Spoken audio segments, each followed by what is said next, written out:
trabajar en diferentes aspectos sobre estándares internacionales del uso de la fuerza y sistema interamericano de derechos humanos.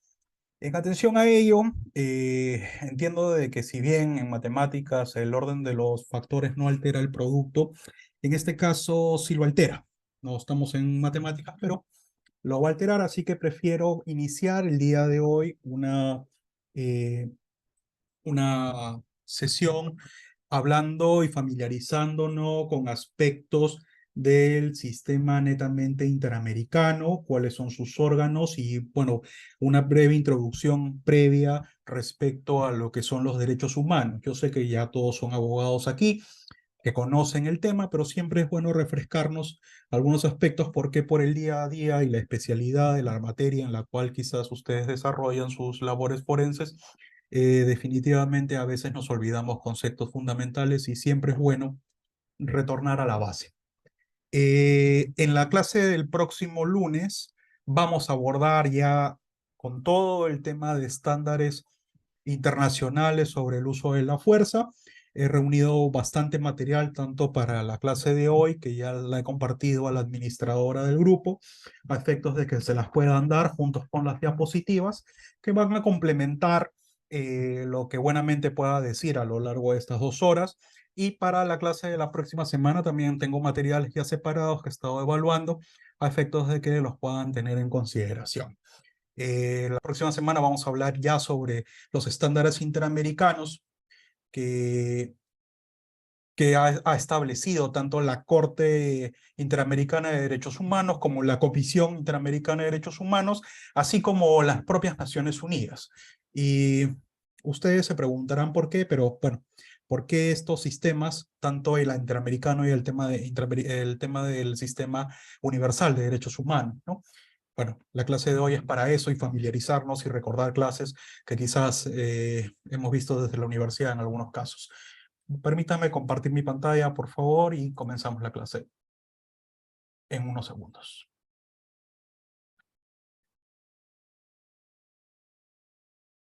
¿Me confirman, por favor, si están visualizando la pantalla? Sí, doctor, lo logramos visualizar. Excelente. A ver, un segundo que me he pasado de diapositivas. Muy bien. Eh, Vamos a hablar del sistema interamericano hoy día de derechos humanos, pero haciendo una breve introducción respecto a lo que es el derecho internacional de los derechos humanos, en consecuencia, y la importancia de conocer los derechos humanos en realidad. Hay que tener en consideración de que los derechos humanos como tal es una construcción posterior a la Segunda Guerra Mundial. Es un reconocimiento de derechos en base a la dignidad del ser humano que viene con posterior a la Segunda Guerra Mundial. Y ustedes me preguntarán, oye Luis Alberto, ¿y por qué posteriormente a la Segunda Guerra Mundial? Bueno, pues por la excesiva violación, masacre, genocidio que hubo en la Segunda Guerra Mundial. Los horrores de la guerra hicieron que los estados se detengan a prepararse y decir, oye, no podemos seguir así porque una tercera guerra mundial nos va a destruir a todos, no podemos matar tanta gente en pos de una guerra. En consecuencia, todo lo que es el derecho internacional público de por sí se reestructura, nacen nuevas organizaciones internacionales que antes tenían un perfil netamente económico y empiezan a preocuparse por la dignidad del ser humano y evitar que vengan nuevos horrores de una guerra o evitar netamente la existencia de una guerra. Se crean las Naciones Unidas, ya había un antecedente de las Naciones Unidas a través de la Sociedad de las Naciones. La Sociedad de las Naciones fracasa porque se da la Segunda Guerra Mundial. Hay una sucesión de organización internacional, se crean las Naciones Unidas, se da su carta constitutiva y pues bueno, en el año 48, el 10 de diciembre del año de 1948 se da la Declaración Universal de los derechos humanos, de los derechos del hombre, ¿no? Este suceso es importante porque marca un hito, Por ahí me dirán nuevamente, me preguntarán ustedes, oye Luis, pero a las finales las Naciones Unidas no cumplió su misión de evitar guerras internacionales porque han habido la guerra de Kosovo, ha habido la guerra de Irak, la guerra de Irán y tantas otras guerras a nivel internacional. Sí, en efecto, las guerras han habido, han existido, pero la importancia en sí de las Naciones Unidas y de su Consejo de Seguridad es evitar que las superpotencias entren en guerra entre ellos. Recordemos de que en el Consejo de Seguridad de las Naciones Unidas tienen asiento Francia, China, Japón, Inglaterra y Estados Unidos, quienes justamente, Alemania también, perdón, quienes justamente participaron en la Segunda Guerra Mundial. En consecuencia, la importancia de esta organización y específicamente del Consejo de Seguridad es evitar de que haya una guerra mundial nuevamente.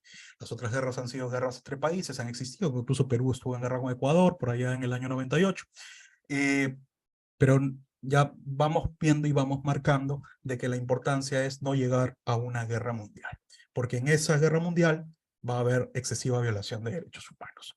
Pues bien, entonces tenemos de que en el marco de las Naciones Unidas se dice que la importancia fundamental de los derechos humanos ha sido reconocida universalmente desde la Segunda Guerra Mundial, obviamente por los errores de la guerra. Les invito con los materiales que les van a repartir, visitar este enlace de YouTube que les he dado. Son videos cortos que pueden instruir quizás de mejor manera el breve resumen que yo les estoy dando. Seguimos. Entonces, en consecuencia, ¿qué son los derechos humanos? Los derechos humanos protegen nuestra dignidad, estableciendo que cualquier situación que atente en contra de ella desconoce o se desconoce nuestro valor o desconoce nuestro valor como persona. Eso significa que se reconoce a todas y cada una de las personas el derecho a vivir entre otros derechos. Entonces, tenemos que tener muy presentes el tema de dignidad del ser humano, ¿no? Todos los derechos humanos van a nacer de la base de la dignidad del hombre, y también los derechos fundamentales reconocidos en la Constitución van a nacer de allí.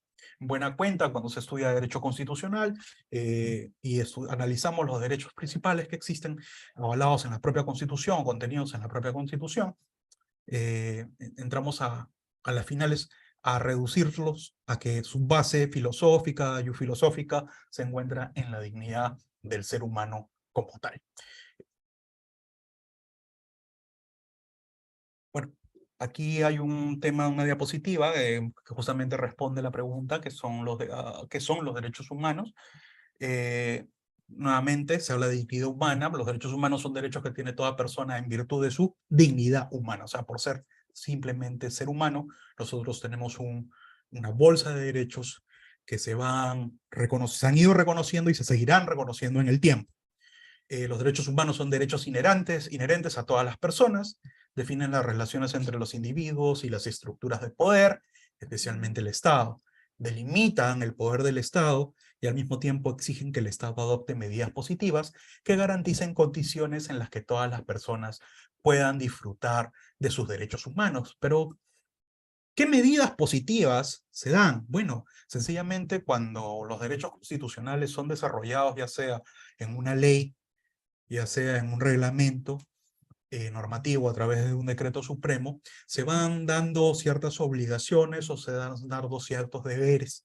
En consecuencia, ahí se van estableciendo esas medidas positivas en favor de los hombres, en favor de los seres humanos.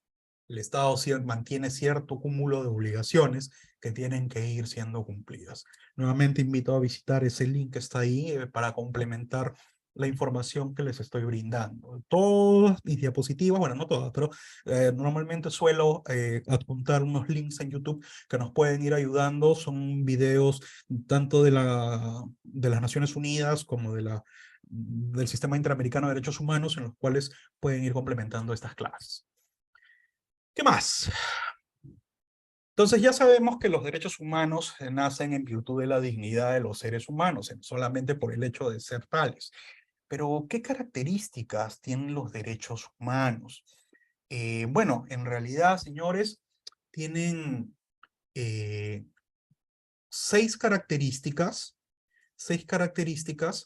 las que son universales, Es decir, los derechos humanos pueden ejercerse en cualquier parte del mundo, obviamente, no por el hecho de ser peruano y que por casualidad yo viaje al extranjero, mis derechos humanos quedan limitados, para nada, no van a quedar limitados, son reconocidos, los estados se encuentran obligados a reconocer esos derechos humanos de las personas, son inalienables, es decir, no deben suprimirse salvo determinadas situaciones y según las debidas garantías procesales. Por ejemplo, la libertad, es decir, yo cometo un delito, un ilícito, y la policía me detiene en plena flagrancia del delito o después en el marco de sus investigaciones, mi derecho humano a la libertad se va a ver limitado ante el ilícito que yo realicé. Pero el Estado está obligado a darme una medida positiva. ¿Cuáles son esas medidas positivas? Las debidas garantías procesales. ¿Qué más? Otra de las características de los derechos humanos es que son indivisibles. No puede prescindirse de ninguno de ellos y ninguno de ellos, ningún derecho puede disfrutarse a costa de otro. Por ejemplo, un ejemplo clásico es el tema de el derecho a la vida, ¿no? Que es el derecho más básico, el derecho humano más básico que existe. Pero mi derecho a la vida no estuviera totalmente garantizado o no sería de disfrute pleno si yo no tengo asegurado un derecho de segunda generación, como sería el derecho a la salud o el derecho a la integridad. En consecuencia, vamos viendo cómo los derechos humanos se van integrando uno con otro y necesitan estar relacionados.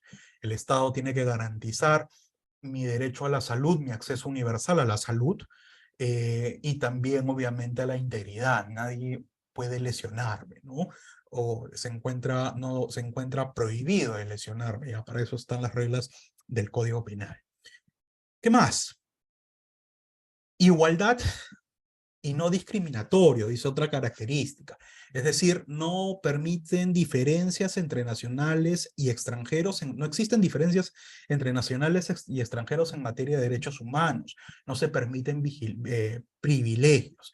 En consecuencia, en el caso de que yo viaje al extranjero y tenga cometa algún ilícito penal, por ejemplo, mis derechos procesales van a estar garantizados y me tienen que dar el mismo trato mínimamente que a sus propios nacionales. Cualquier estado tiene que darme ese trato mínimo, ¿ok? Eso es parte del debido proceso. Progresividad significa que se va avanzando poco a poco sobre los derechos humanos, se van reconociendo nuevos derechos. En la sentencia de la Corte Interamericana del caso Cusculpi-Varal versus Guatemala del año 2018, la Corte señaló que los estados avanzarán de forma progresiva en materia de derechos humanos y no pueden retroceder porque podrían incurrir en responsabilidad internacional. Aquí hago un paréntesis de un debate que se lo voy a dejar abierto a su discrecionalidad para que lo evalúen, lo piensen, lo mediten, ¿no? Mucho últimamente se está hablando de salirse de la Corte Interamericana, de la competencia contenciosa de la Corte Interamericana de Derechos Humanos y a efectos de aplicar el pena de muerte en el Estado peruano. Hay que tener en consideración que el sistema interamericano de derechos humanos tiene alrededor de 16 normas, ¿ok? Entre convenciones, protocolos adicionales, declaraciones. Son 16 instrumentos internacionales, unos vinculantes, otros no tanto, en los cuales se regula el tema o la prohibición de que en el marco del sistema interamericano se aplique la pena de muerte una vez de que ésta es eliminada de cierta manera de un Estado parte de este sistema interamericano de derechos humanos, ¿no?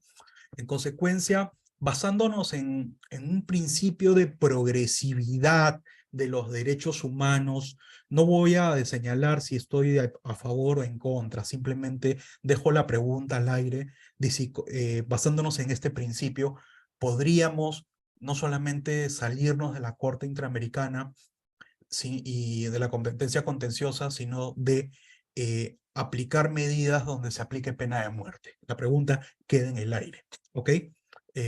Los invito a meditar sobre ese tema. Dentro del grupo de materiales que he elegido hay aspectos sobre ello para que lo tengan en cuenta, porque no solamente va a ser necesario salirse de la Corte, de la competencia contenciosa de la Corte Interamericana, sino que tendríamos que empezar a denunciar diferentes convenciones internacionales a las cuales el Estado peruano está suscrito a efectos de querer aplicar esa norma, ¿no?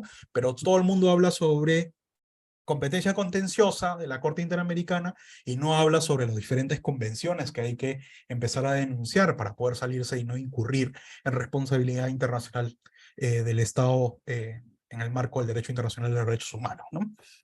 Pasemos a la siguiente diapositiva, por favor. Comentaba que el sistema interamericano de derechos humanos es el cual en el que está inmerso el Estado peruano, ustedes lo saben, pero no es el único sistema de defensa de derechos humanos, ¿no? Hay el derecho internacional de los derechos humanos ha establecido en el ordenamiento jurídico internacional distintos sistemas de protección de derechos humanos. Perdonen.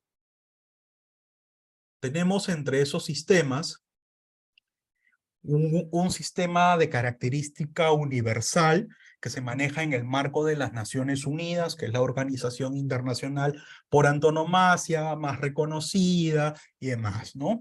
Pero también tenemos al momento 3 sistemas regionales que se encuentran vigentes en el ordenamiento jurídico internacional, como son el sistema africano, el sistema europeo y el sistema interamericano. Cada uno tiene características muy particulares en ciertos aspectos, pero también son similares en otros. Eh, por interés, aspectos de interés nuestro y pedagógico, y porque el tiempo no nos va a alcanzar, solamente nos vamos a concentrar en el sistema interamericano, que es donde el Estado peruano es parte para el día de hoy. Pero ustedes quizás se pregunten, oye Luis, ¿y yo puedo actuar directamente hacia un sistema universal de derechos humanos en vez de irme por el sistema interamericano?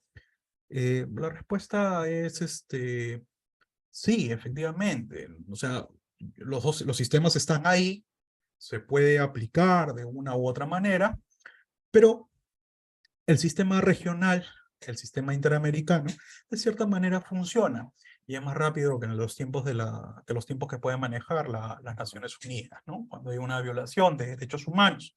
Más que nada por la competencia contenciosa de la Corte y más que nada porque la Comisión Interamericana de Derechos Humanos es bastante activa. Y recordemos que la Corte tiene competencia tiene competencia jurisdiccional y por tanto lo que ordene va a ser de cumplimiento obligatorio del Estado peruano. Algo que el sistema universal de derechos humanos que se mantiene en el marco de la Asamblea de Naciones Unidas carece. Hay que recordar de que si bien las Naciones Unidas tiene un brazo jurídico que es la Corte Internacional de Justicia, esa corte juzga a estados, determina responsabilidad internacional de estados, pero por violación de derecho internacional público, no por violación de derechos humanos. Para eso están los sistemas regionales de derechos humanos. Continuamos. Hay que tener en cuenta los antecedentes del sistema interamericano de derechos humanos, el cual nace formalmente con la aprobación de la Declaración Americana de Derechos y Deberes del Hombre de 1948. Ojo, hablo Declaración Americana de Derechos y Deberes del Hombre de 1948, la cual fue anterior a la Declaración Universal de los Derechos Humanos, que se dio en diciembre del 48 en el seno de las Naciones Unidas. Esta declaración americana, perdón, se da en el marco de la Conferencia Internacional Americana celebrada en Bogotá entre marzo y junio del año 48, en el marco del cual también se adoptó en esta conferencia, se adoptó la Carta de la OEA, ¿no? De la Organización de Estados Americanos, que proclama los derechos fundamentales de la persona humana como uno de los principios en los cuales se fundamenta esta organización internacional de carácter regional. La carta establece que la comisión como un órgano principal de la OEA, ojo, miren, ya la carta de la OEA desde el 48 ya empieza a decir de que iba a tener un órgano principal, el cual iba a ser la comisión, que tiene como función promover la observancia y la defensa de los derechos humanos y servir como órgano consultivo de la Organización de Estados Americanos en dicha materia. Sobre eso vamos a entrar más profundamente en las siguientes diapositivas. Posteriormente, en el año 69, se aprueba la Convención Americana sobre Derechos Humanos, que entró en vigor en el año 78 y que ha sido ratificada en enero de 2012 por 24 países de la región. Hay que señalar que actualmente, bueno, Estados Unidos no es parte del sistema interamericano y, perdón, no es parte de la competencia contenciosa de la Corte Interamericana y que Venezuela recientemente se ha salido del sistema interamericano.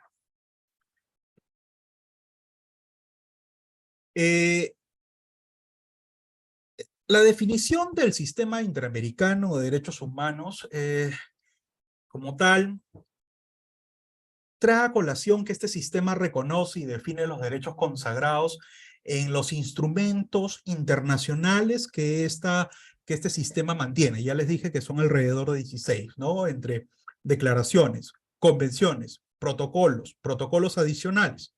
Entonces, las obligaciones son variadas en la materia. Y establece obligaciones tendientes a su promoción y protección. Aquí un paréntesis.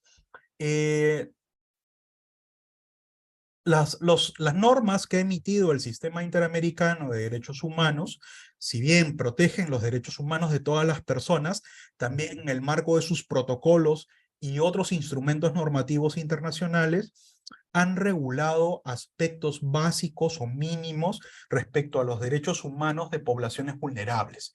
En consecuencia, tenemos poblaciones, hablamos de protocolos contra la violencia contra la mujer, hay protocolos respecto a los niños, niñas y adolescentes, y otros más. Entonces, el sistema interamericano trata de brindar protección no solamente a todos los seres humanos, sino también especialmente a aquellos que tienen o son considerados como poblaciones vulnerables, ¿no? Y acumula o regula, son 13 los grupos de poblaciones vulnerables que existen actualmente y son reconocidos por este sistema. ¿Qué más tenemos que evaluar sobre la definición del sistema interamericano de derechos humanos? Que a través de este sistema se crearon dos órganos destinados a velar su observancia, ¿no? La Comisión y la Corte Interamericana. Cada uno tiene sus propias características, sus propias funciones. Y acá viene el tema, ¿no? Un arduo debate a colación nuevamente respecto a lo que se escucha decir mucho en el Congreso últimamente a diferentes congresistas. No pienso valorar si es malo o bueno, eso se lo dejo a discreción de cada uno, pero, o sea, ellos dicen que, o algunos congresistas dicen, que se ha restado soberanía al Estado peruano cuando se deja decidir a la Comisión Interamericana, cuando se deja decidir a la Corte Interamericana sobre ciertos asuntos en los cuales el Estado peruano tiene que ejercer absolutamente su discrecionalidad, o sea, a nivel interno. Bueno, la constitución de organizaciones internacionales como tal, ya sea la OEA, ya sea las Naciones Unidas, ya sea cualquier otra organización que exista, no solamente que vele por los de la protección y defensa de los derechos humanos, obviamente que el Estado realiza un acto unilateral de suscribirse a esa organización, suscribiendo el convenio fundacional de esa organización o cualquier otro instrumento internacional que lo vincule a ella. Eso es un acto soberano del Estado, y en el cual el Estado cada estado resta, obviamente, soberanía a efectos de que no solo de manera unilateral pueda decidir el destino, los derechos o la defensa de derechos como mejor crea conveniente, sino de que estas decisiones se toman de forma grupal, ¿no? En las comisiones o dentro del marco de la organización o de sus diferentes direcciones que se encargan de la defensa de derechos humanos. Consecuencia, si bien es cierto, los congresistas o estos congresistas que han opinado al respecto eh, sustentan en parte, o sea, es cierto en parte lo que dicen de que se ha restado soberanía al Estado peruano, pero bueno, el Estado peruano se suscribió a los convenios, a las convenciones existentes, y ese es el ordenamiento jurídico internacional en el cual está no solamente el Estado peruano, sino todos los estados o la gran mayoría de estados de la región en la OEA, casi todos, a excepción de los países que les dije hace un rato. Sencillamente, bajo la misma línea, podríamos decir de que no deberíamos de estar en o ser parte de la Asamblea General de las Naciones Unidas porque el Estado peruano se resta soberanía ahí al Estado peruano. Especialmente que muchas veces ni nos escuchan en las Naciones Unidas, ¿no? O nos escuchan pero de manera formal y no dan mucha atención al verdadero clamor o los verdaderos pedidos que existe de cada Estado, ¿no? Consecuencia, no es del todo acertado, no son muy felices quizás las frases sobre ese tema. Yo entiendo de que hay un espíritu nacionalista en muchos sentidos, lo cual no está mal, pero también hay que tener en cuenta de que existe un ordenamiento jurídico, no solamente nacional, sino internacional, al cual estamos vinculados. Y hay que saber entrar y salir de los instrumentos. Los propios instrumentos internacionales establecen características o establecen normativa a efectos de que uno pueda retirarse, pueda denunciar el tratado, pueda inaplicar ciertas cláusulas específicas del convenio, tratado, protocolo o como se llame, el instrumento internacional al cual está suscrito. Pero esas son las reglas de juego establecidas, ¿no? Bueno, los Estados americanos adoptaron una serie de instrumentos internacionales que se han convertido en la base de un sistema regional de promoción y protección de los derechos humanos, que es lo que les señalaba. Algo que me he saltado y no les comenté hace un rato, y creo que fue que pasé muy rápido la diapositiva, pero se los comento. ¿Cuál es la importancia de los sistemas regionales de derechos humanos? Porque ustedes quizás piensen o se pregunten, oye, pues si nosotros somos somos parte del sistema interamericano, ¿qué me importa a mí lo que diga el Tribunal Europeo de Derechos Humanos o la Corte Africana de Derechos Humanos? Total, sus convenciones, sus protocolos, sus instrumentos internacionales no son aplicables para nosotros. Es cierto, nosotros somos parte del sistema interamericano, pero es muy interesante cuando existen ciertas materias de derechos humanos que han sido evaluadas en el tiempo por una corte o tribunal específico y que quizás para el sistema interamericano son casos nuevos, nunca han sido tocados dentro eh, del sistema propio interamericano. Pero quizás ya el Tribunal Europeo de Derechos Humanos con sede en Luxemburgo ya lo trató de cierta manera. Allí, ¿qué sucede? Existe lo que se llama el diálogo entre las cortes. En consecuencia, el, el fundamento jurídico que haya podido dar el Tribunal Europeo de Derechos Humanos podrá ser usado, si lo cree prudente, la Corte Interamericana, a efectos de poder avanzar en el desarrollo progresivo del derecho internacional de los derechos humanos en una misma línea por estas cortes regionales. Y la Corte Africana podrá hacer lo propio con la jurisprudencia que emita la Corte Interamericana y el Tribunal Europeo de Derechos Humanos, y así las cortes conversan entre ellas. Se han dado casos a lo largo del tiempo, desde la fundación perdón, mejor dicho, desde que entró en funcionamiento la Corte Interamericana, en que el Tribunal Europeo en algún contexto ha citado sentencias de la Corte Interamericana y la Corte Interamericana ha citado sentencias del Tribunal Europeo para fundamentar sus propias sentencias. Igual la Comisión ha hecho lo propio en su momento. Y también del de la Corte Africana de Derechos Humanos. En consecuencia, no es la primera vez que se dan estas situaciones. se estructura, se fortalece, se amalgama una misma línea de trabajo desde diferentes partes del mundo dentro de los sistemas regionales de derechos humanos, y hay que tener en cuenta ello. Las sentencias del Tribunal Europeo de Derechos Humanos son bastante ricas, han abordado diferentes aspectos. Si tienen el tiempo, las invito a leerlas, están en la página web del Tribunal Europeo de Derechos Humanos, es de acceso gratuito, lo pueden ver, todas las sentencias están colgadas ahí.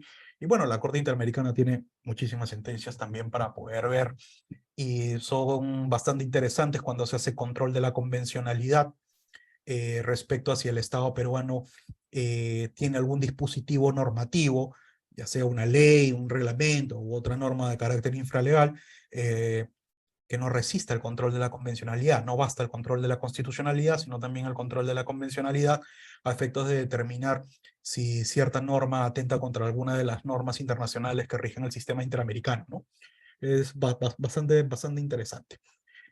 Pues bien, cerrado ese paréntesis y ya habiendo terminado lo que son esa introducción a los derechos humanos y lo que es el sistema interamericano de por sí, o lo que importa de la importancia del diálogo entre cortes, hay que tener en consideración que dentro de la Organización de Estados Americanos, de la OEA, el sistema interamericano de derechos humanos, que tiene por antonomasia, busca proteger, defender los derechos humanos dentro de la región, está constituido por dos órganos principales. Hablamos de la Comisión Interamericana de Derechos Humanos, que se da en el año 59, y de la Corte Interamericana de Derechos Humanos del año 79. ¿Cuáles son sus características? Sobre eso vamos a entrar más a detalle en las siguientes diapositivas, pero por el momento quiero que sepan, y basta algo. La Comisión Interamericana tiene es un órgano cuasi jurisdiccional, y a diferencia de la Corte, que es un órgano jurisdiccional. La Comisión Interamericana de Derechos Humanos brinda recomendaciones a los estados. En cambio, la Corte Interamericana emite una sentencia, luego del proceso contencioso, ordena una serie de reparaciones, no solamente reparaciones, determina responsabilidad internacional del Estado que violó un derecho humano, ordena una serie de reparaciones, no solamente en forma de indemnización. La Corte Interamericana ha sido muy ingeniosa al momento de crear diferentes modos de reparación, tanto de daño patrimonial como extrapatrimonial, y efectivamente su ingenio viene más por el lado de reparación por daño extrapatrimonial, por daño moral, y estos dos órganos protegen y promueven la defensa de los derechos humanos en el continente americano. Con esa introducción pasamos ahora a analizar cada uno de los dos órganos del sistema interamericano de derechos humanos. Comencemos pues con la Comisión Interamericana de Derechos Humanos. Vamos a analizar su origen, definición y marco jurídico actual. Ya les hablaba de que la Corte Interamericana de Derechos, perdón, la Comisión Interamericana de Derechos Humanos fue creada en 1959, pero empieza a sesionar por primera vez en el año 60. Hay que señalar de que no fue hasta el año siguiente, hablamos del 61, o sea, esta Comisión de Defensa de los Derechos Humanos ya tiene alrededor de 60 años, más de 60 años en el sistema, que viene funcionando sin cesar en la protección y defensa de los derechos humanos. Las primeras participaciones de la comisión se realizaron in situ, con visitas in loco a los diferentes estados de parte del sistema interamericano, y tendían a observar la situación general de los derechos humanos en un país o para investigar una situación particular. Funciones que no han cambiado mucho a lo largo del tiempo. Se han ido adicionando ciertos aspectos para poder facilitar el tema de la investigación y de la situación particular. Recordemos de que cuando se realizaron las marchas hace poco, a finales de diciembre del año pasado, por el autogolpe de Estado del expresidente Castillo, y la población no estaba muy conforme y salieron a las calles y realizaron diferentes manifestaciones con la toma de Lima y todo ello, se señaló, grupos de derechos humanos señalaron de que había violación de los derechos humanos de los manifestantes. En ese contexto, la propia comisión recibió denuncias de parte y también de oficio empezó a investigar, tanto así de que mandó la propia Comisión de Derechos Humanos del Sistema Interamericano vino a Lima a realizar investigaciones, se entrevistó con congresistas, se entrevistó con la fiscal de la Nación y con el presidente del Poder Judicial, con parte del Ejecutivo también al respecto. Eso es en el marco de investigación de una situación particular. Hay que tener en cuenta ello.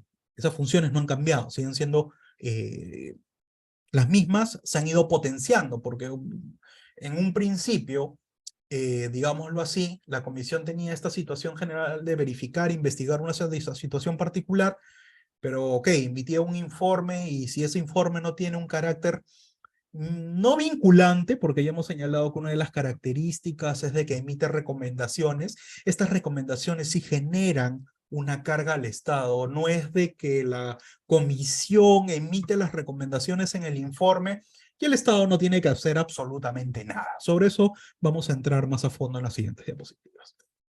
Muy bien, entonces, ¿qué tenemos? De que desde el año 65 la comisión fue autorizada expresamente a recibir y procesar denuncias o peticiones sobre casos individuales en los cuales se alegaban violaciones a los derechos humanos. Entonces, podemos decir que del año 61 al 64 la comisión realizaba investigaciones, pero con las visitas que realizaba in situ, verificaba cómo iba el cumplimiento de los derechos humanos, de la protección de los derechos humanos, defensa de los derechos humanos en los diferentes países, pero en el año 65 esto cambia y dice, oye, podemos recibir denuncias de parte, ¿no? Y podemos investigar en el marco de ello. ¿Y qué es la comisión como tal? Bueno, la comisión es uno de los órganos principales y autónomos de la OEA, encargado de la promoción y protección de los derechos humanos en el continente americano. Está integrada por 7 miembros independientes que se desempeñan en forma personal y tienen su sede en Washington. A diferencia de la Corte, que creo que sabemos de que está en Costa Rica, ¿no? En San José de Costa Rica.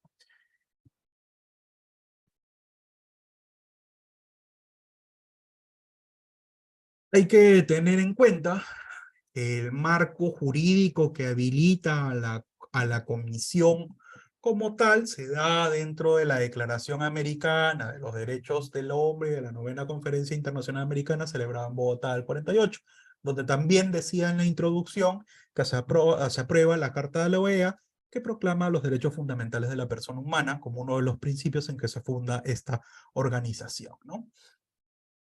¿Qué dice la Carta de la OEA? El artículo 106 nos dice, oye, habrá una Comisión Interamericana de Derechos Humanos que tendrá como función principal promover, observar y defender los derechos humanos y de servir como órgano consultivo de la organización en esta materia. Esto es bastante importante en cuanto a las funciones que viene realizando la Comisión Interamericana. O sea, no solamente promueve, protege y defiende los derechos humanos, sino que es el órgano consultivo por antonomasia de la Organización de los Estados Americanos.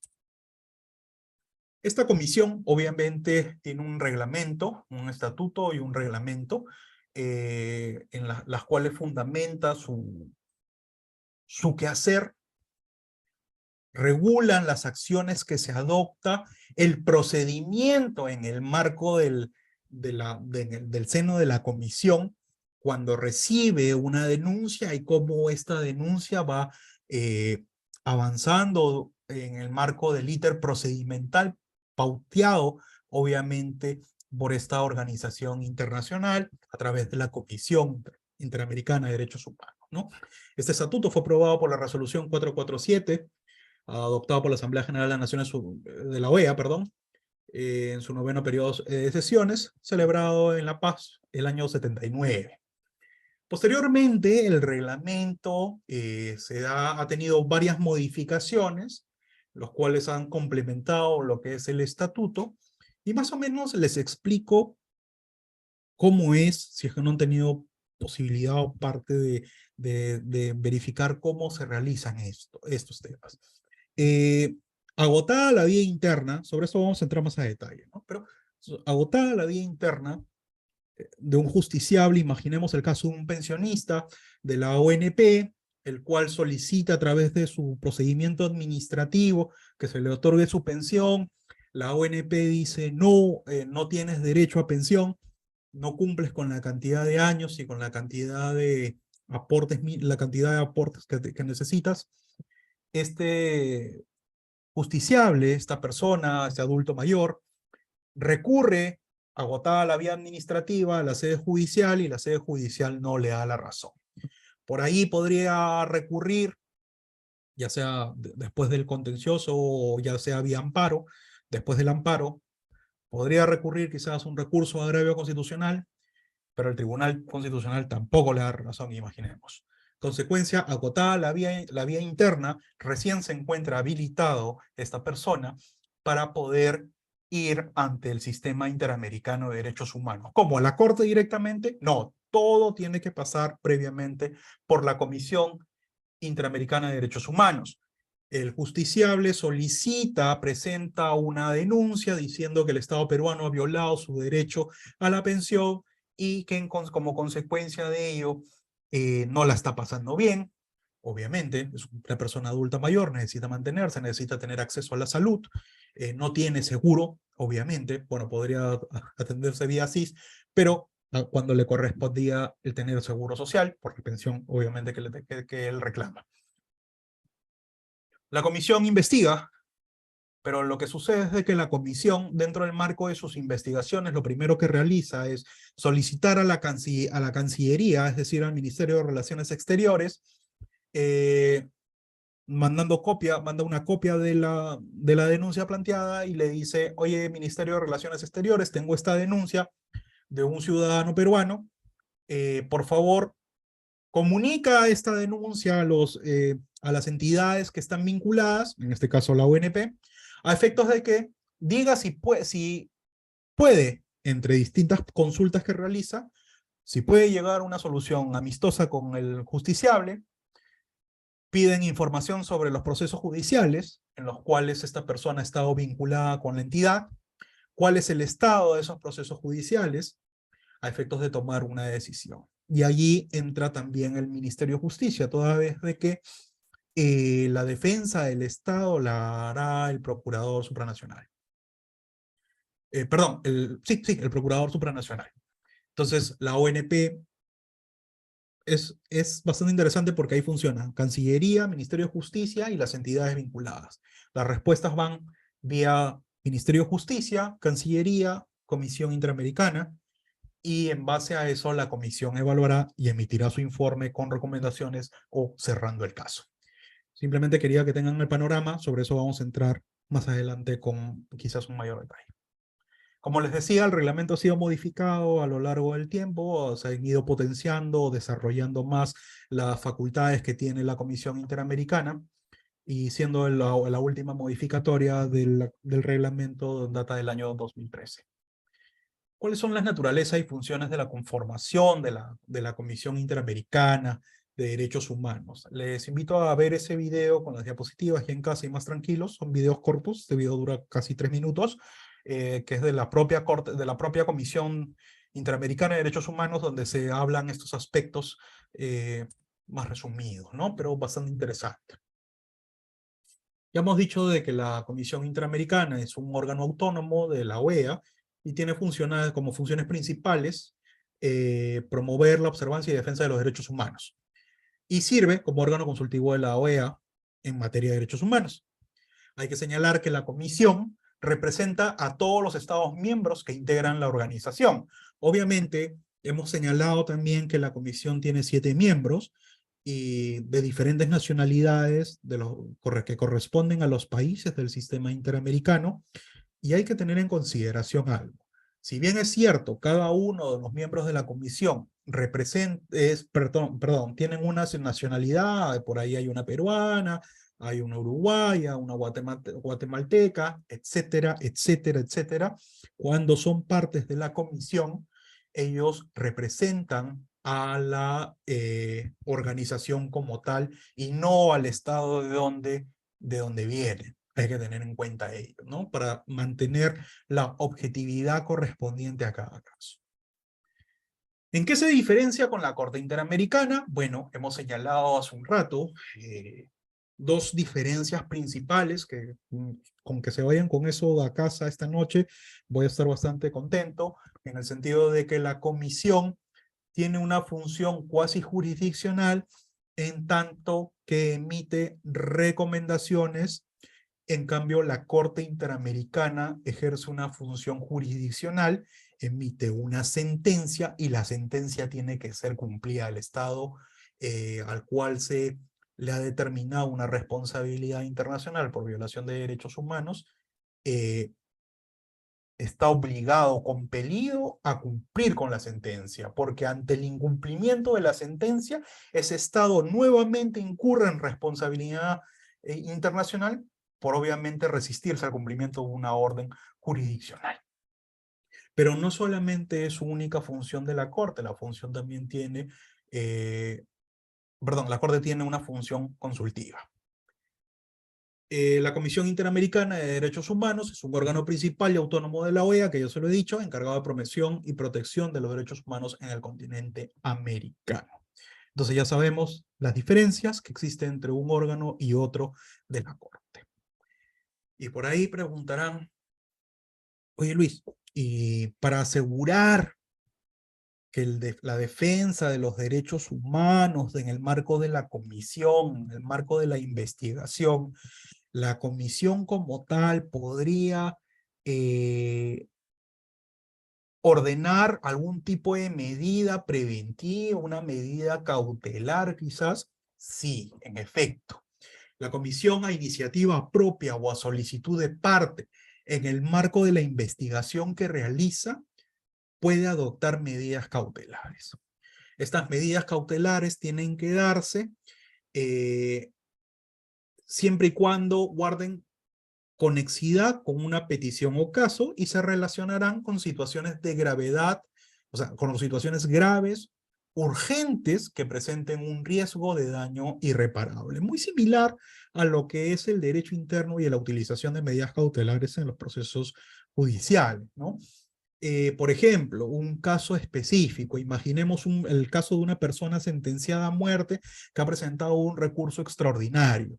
En esos casos, el Estado que lo ha sentenciado a muerte ya quiere ejecutar la sentencia más allá de la presentación o no del caso extraordinario que han habido. La comisión ha tenido distintos casos sobre esto, especialmente en el marco de donde se aplican países que aplican las penas de muerte como Estados Unidos. ¿Y qué sucede? De que la comisión ha emitido medidas cautelares para detener la realización de la ejecución de un determinado reo, en razón de que ejecutado este reo, obviamente el daño va a ser irreparable, no va a poder existir una restitución in integrum después de ello, ¿no? A efectos de parar hasta que se resuelva ese recurso extraordinario en el país de donde provenía este reo, ¿no? O sea, encarcelado. Hay que tener en cuenta de que así como la comisión tiene la facultad de establecer medidas cautelares, lo cual es gracioso, ¿no? Porque cuando yo hablo de medidas cautelares, yo más pienso a nivel de derecho interno de que es una corte. Bueno, en el sistema interamericano, medidas cautelares aplica la comisión, pero medidas preventivas aplica la Corte Interamericana. Sobre eso vamos a entrar más adelante a detalle. Bueno, y ustedes preguntarán, oye Luis, ¿y quiénes postulan las peticiones, las denuncias a la Comisión Interamericana? Bueno, lo puede realizar cualquier persona en buena cuenta, ¿no? Persona, grupo de personas, entidades no gubernamentales legalmente reconocidas en uno o más estados miembros de la OEA pueden presentar estas comisiones en su propio nombre o en nombre de terceras personas, referentes a la presunta violación de alguno de los derechos humanos reconocidos según el caso. Hay que tener en cuenta de que litigar a cierto nivel de la Comisión Interamericana, y ni qué decir la Corte Interamericana, es bastante oneroso. ¿Ok? Entonces, en consecuencia, Sí, si bien es cierto, cualquier persona puede presentar su denuncia y todo ello, eh, va a tener que costear esa persona los honorarios profesionales de abogados u otros, ya sea que uno lo contrate directamente o acceda a la justicia del sistema interamericano o acceda a la comisión del sistema interamericano por una ONG, que normalmente tienen sus grupos de abogados. Hay un montón de ONGs a nivel nacional que se dedican a la defensa en sede internacional, o sea, dentro del sistema interamericano. Y lo común es que normalmente se litiguen los casos a través de ONGs. No recuerdo, quizás ustedes sí, yo en la personal yo no recuerdo algún caso específico en que un justiciable se haya ido por su lado, quizás contratando a un estudio de abogados particular o privado que vean estos casos en comisión. Hay que tener bastante dinero para eso, ¿no? El tema en el Perú es de que a veces para obtener justicia eh, es oneroso, ¿no? Y simplemente en el sistema interno nada más es a veces bastante oneroso. Los procesos son largos, hay que pagar honorarios, hay que pagar peritajes, hay que pagar diferentes temas o diferentes aspectos en los cuales obviamente muchas veces no está al alcance de todo el mundo. Continuamos. ¿Qué otras funciones tiene la Comisión Interamericana de Derechos Humanos? Ya hemos hablado que es un órgano principal de la OEA, ya hemos hablado que defiende, investiga derechos, que puede presentar, que puede ordenar a pedido de parte o de oficio medidas cautelares. Bueno, otra de las funciones que realiza es el monitoreo de la situación de los derechos humanos en los Estados miembros y la atención a líneas temáticas prioritarias. Y justamente el uso de la fuerza es una de esas líneas temáticas prioritarias que la Comisión ha trabajado en su momento y conversaremos de ello bastante la otra semana. Eh, y obviamente la Corte Interamericana ha desarrollado bastantes líneas jurisprudenciales diferentes sobre esa materia y ha venido desarrollando distintos aspectos sobre el uso de la fuerza. ¿Cómo está conformada la Corte? Ya les había adelantado de que la Corte está conformada por 7 miembros, hombres y mujeres, eh, y van a encontrar de que es muy similar lo que dice sobre la conformación de miembros de la Comisión con la conformación de miembros de la Corte Interamericana. ¿Por qué? Porque siempre, para los dos casos, se piden de que sean personas de alta autoridad moral, lo cual es bastante subjetivo en lo personal, y de reconocida versación en materia de derechos humanos. Bueno, ahí ya es algo más objetivo el tema, en razón de que se van a dar cuenta simplemente visitando los CVs de los miembros de la Comisión Interamericana y de la Corte Interamericana, de que ninguno de ellos es un advenedizo en la materia. Muchos de ellos han sido han sido jueces en sus propios países, han llegado incluso a ser miembros del Tribunal Constitucional en sus propios países, o si no han sido, se han dedicado a impartir justicia, son gente que ha trabajado en diferentes entidades gubernamentales en el marco de la defensa de los derechos humanos y tienen muchos años de experiencia en la materia. La comisión representa, obviamente, a todos los Estados miembros de la organización, más allá de la nacionalidad de cada uno de los miembros. Visitemos algunos en un momento de ellos, pero cerremos este tema primero. Los miembros de la comisión serán elegidos a título personal por la Asamblea General de la OEA de una lista de candidatos propuestos por los gobiernos de los Estados miembros. Y ustedes me preguntarán, oye Luis, entonces cada estado miembro del sistema interamericano presenta una terna de candidatos. Sí, presenta una terna de candidatos y puede escoger, o mejor dicho, todos los candidatos que presente cada estado tienen que ser de su propia nacionalidad. Es decir, Perú tendría que escoger tres posibles candidatos peruanos. No es necesario eso. Y acá viene el tema. Cada gobierno puede proponer hasta 3 candidatos, ya sean nacionales del estado que los propone, o sea, si Perú presenta sus candidatos, pueden ser nacionales que los proponen o de cualquier otro estado miembro de la OEA. Y dice que cuando se proponga una terna, por lo menos uno de los candidatos deberá ser nacional de un estado distinto al proponente. Es decir, yo como estado peruano, de 3 candidatos que propongo, 2 pueden ser peruanos y uno es argentino. y así sucesivamente. Cada estado tiene que cumplir con ello. Actualmente, los miembros de la comisión son las personas que están, están en las fotografías. Los CVs de estas personas son abiertos al público en la página de la Comisión Interamericana. Todas ellas son personas reconocidas en el marco del Sistema Interamericano de Derechos Humanos. Cada uno en su país ha participado en diferentes entidades. Hay varios jueces o ex jueces aquí o que han difundido los derechos humanos. Muchos de ellos son profesores universitarios, se han dedicado a la academia en el marco de la defensa de los derechos humanos, ¿no? Solamente para resaltar el caso de la doctora Yulisa Mantilla Falcón, que es la profesora de la Universidad Católica del Perú, y ha tenido mucha experiencia en el marco de la defensa de los derechos humanos, ¿no? Más de 20 años trabajando sobre esa materia, es una experta, obviamente, y bueno, el Estado peruano debe estar orgulloso de que hay una hay una representante suya como miembro de la comisión. Quizás me pregunten, oye Luis, ¿y siendo miembro de la comisión también puede ser parte de la corte? No, no pueden ser parte de la corte al mismo tiempo. Cada uno tiene su régimen. Lo que ha pasado en ciertos momentos distintos es de que terminada la comisión, algunos miembros de la comisión dieron el salto, postularon para ser jueces ante la Corte Interamericana. Eso sí se ha dado. Y viceversa también. Sigamos. ¿Cómo se conforma la Comisión Interamericana de Derechos Humanos en el marco del artículo 4 de su estatuto? Bueno, 6 meses antes de la celebración del periodo ordinario de sesiones de la Asamblea General a la OEA, previa a la terminación del mandato para el cual fueron elegidos los miembros de la Comisión, el secretario general de la OEA pedirá por escrito a cada Estado miembro que presente sus candidatos dentro de un plazo de 90 días.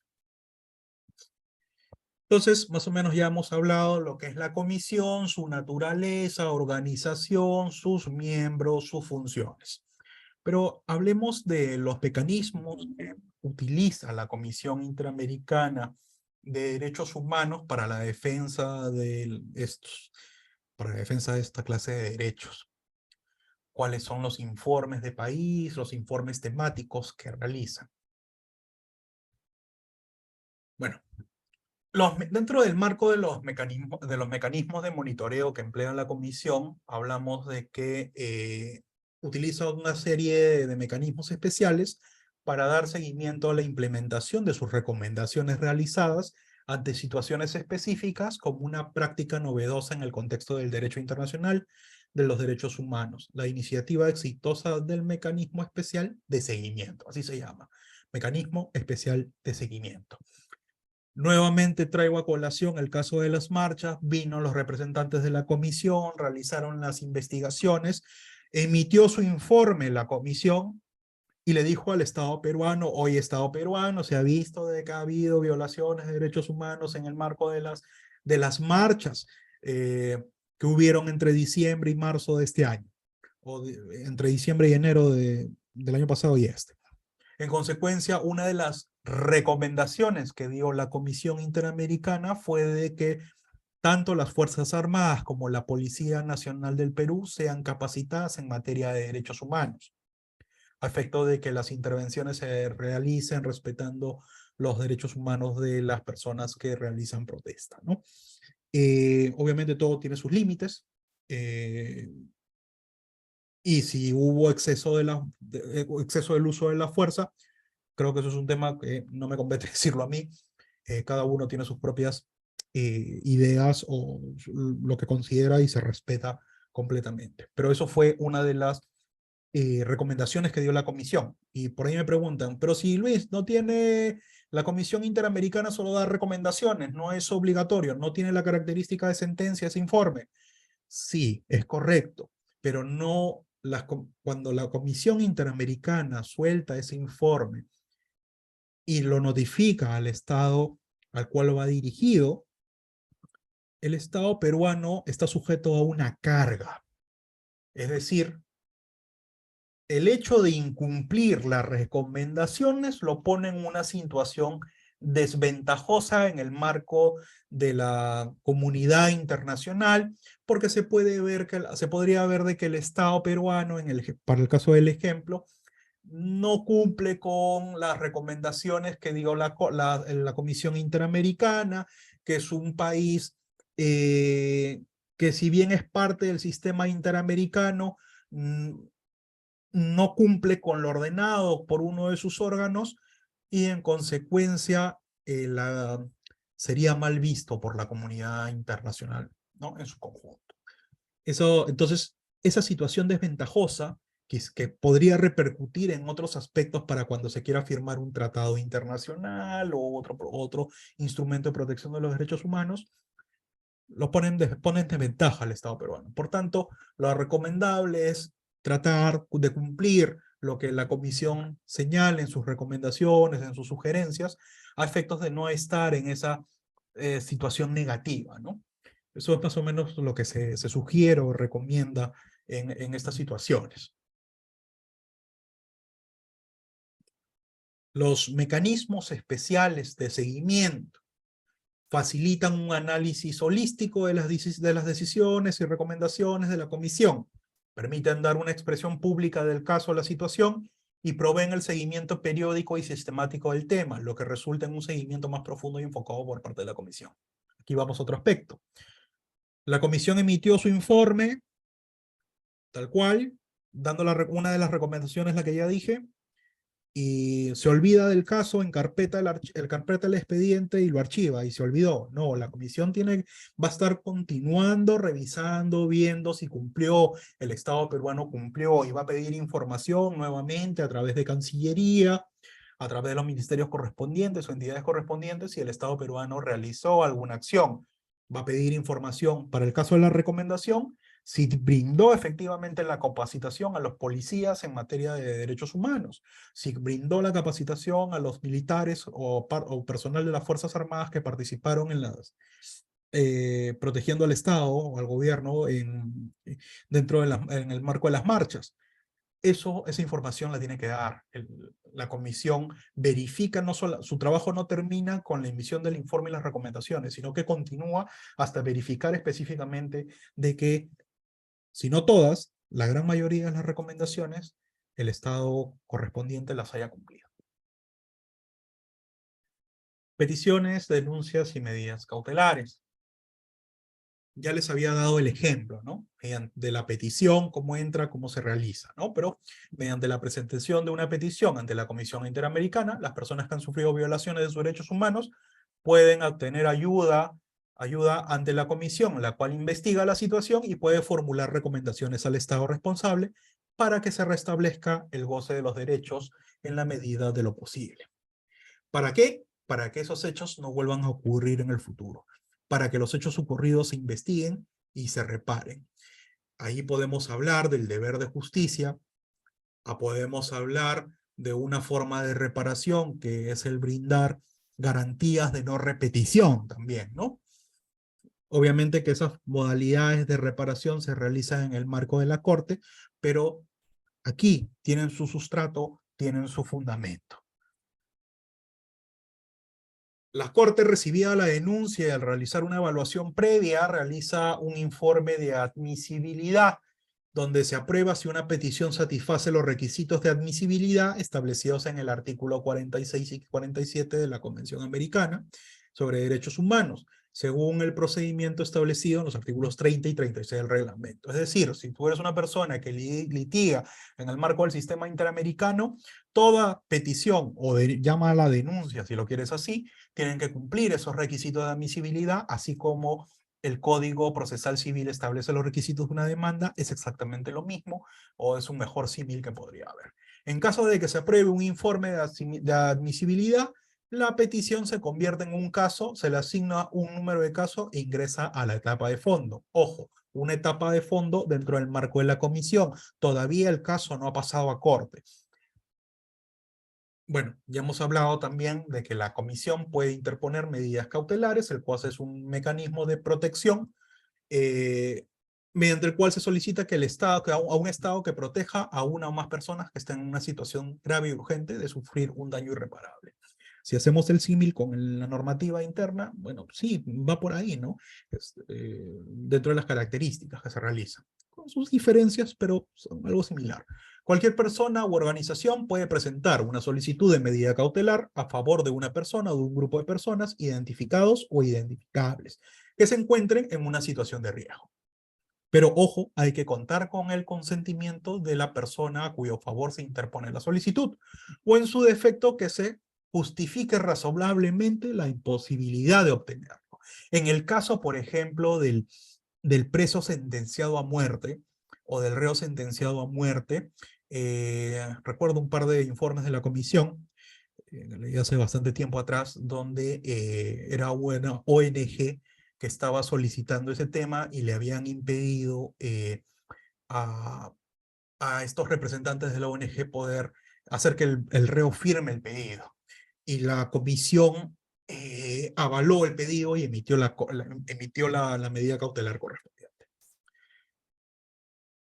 Bueno, ¿y qué sucede? El mecanismo de medidas cautelares se encuentra previsto en el artículo 25 del reglamento de la comisión, según la cual en situaciones graves, nuevamente urgentes de sufrir daños irreparables, la comisión podrá, a iniciativa propia o a solicitud de parte, solicitar con estado de medidas cautelares.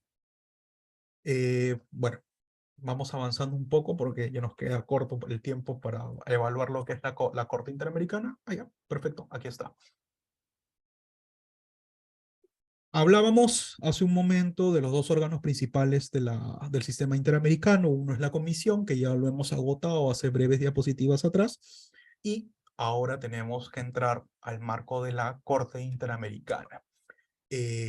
¿Cuál es su origen, marco jurídico, definiciones, ¿no? Corte Interamericana de Derechos Humanos. Bueno, tenemos que, a diferencia de la Comisión, la Corte, se habla de la Corte ya en noviembre del 69, ya muchos años después de que la Comisión había sido creada. ¿Por qué? Porque se celebró en San José de Costa Rica una conferencia especializada sobre derechos humanos. Hay que tener en consideración, señores, algo que no está muy desarrollado en los libros de texto, al menos de Derecho Internacional de los Derechos Humanos. ¿Y qué sucede?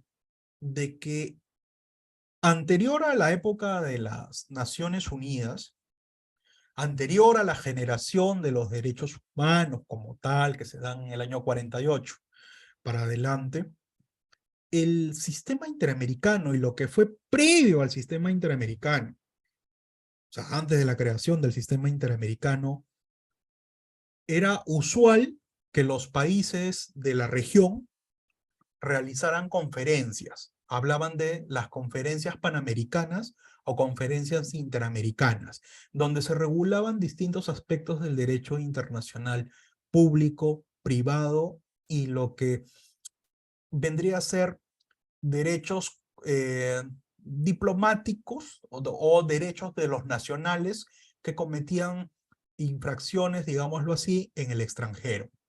En consecuencia, los países de la región latinoamericana, o de América como tal, ya de por sí, estaban bastante a la vanguardia en materia de protección en el marco del derecho internacional público de sus propios nacionales. ¿Okay? Pero eso ya se fue perdiendo a lo largo del tiempo. Un mero ejemplo de ello es de que en el marco del sistema universal dijimos de que en el año 48 se declara la Declaración Universal de Derechos Humanos, en diciembre, ¿no? El 10 de diciembre del 48.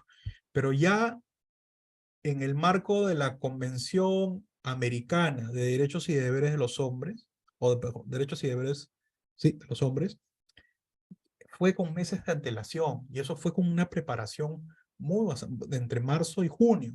O sea, había un avance de por sí. Y si evaluamos las fechas en las cuales se dieron la Corte y la Comisión, estábamos también dentro de la vanguardia de un sistema regional.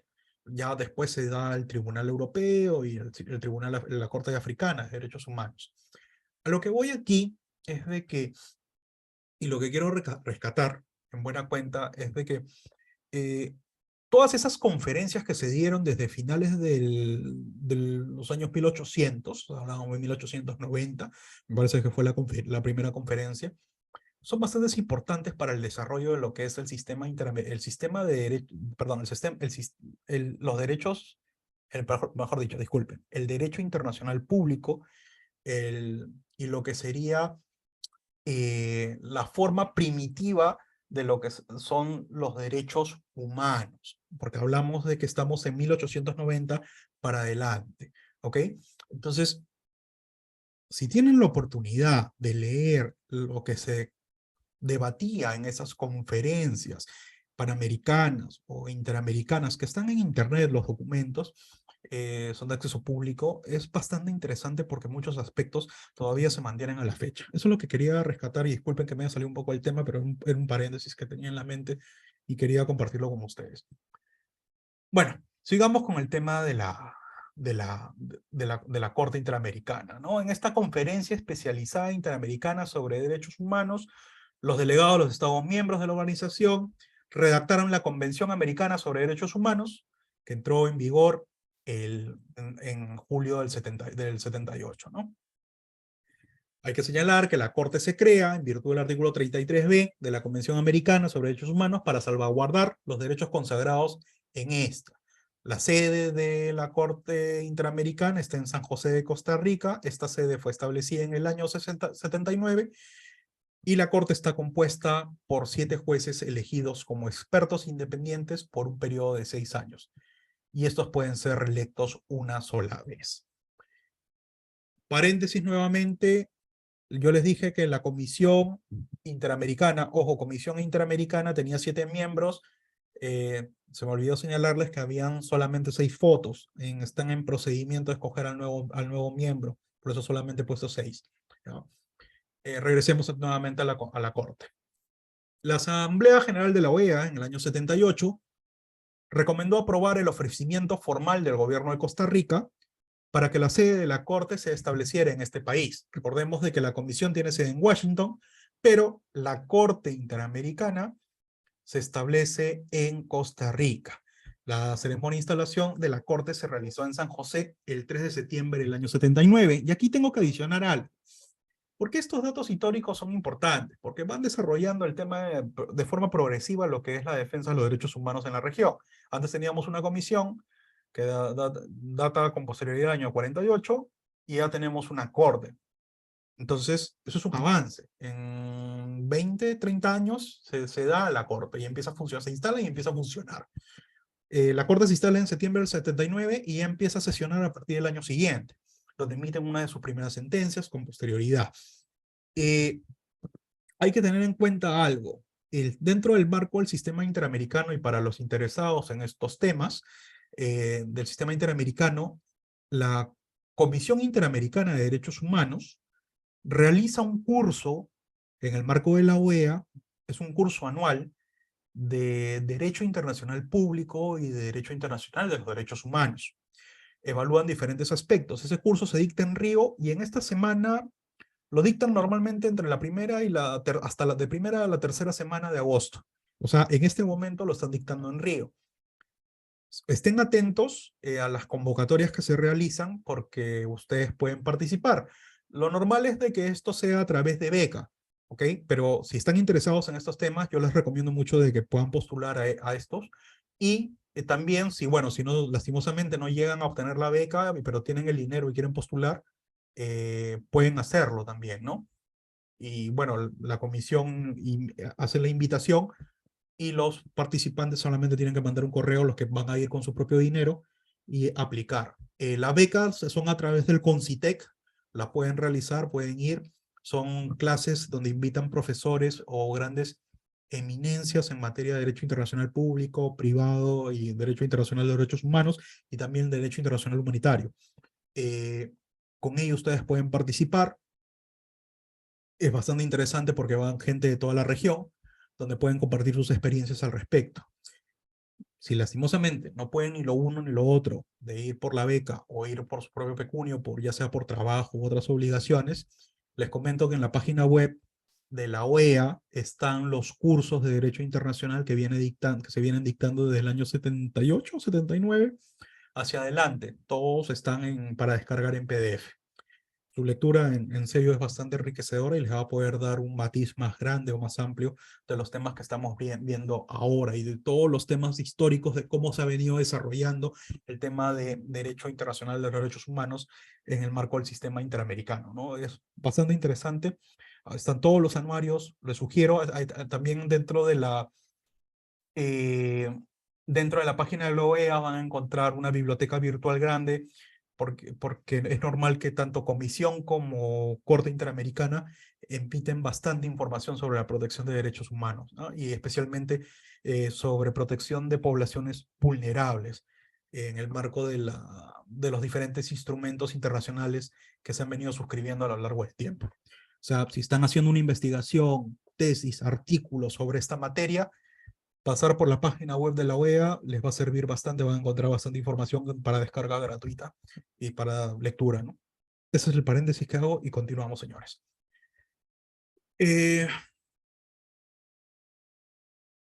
¿Cuál es la finalidad de la Convención Americana de Derechos Humanos? Bueno, perdón, de la creación de la Corte Interamericana de Derechos Humanos.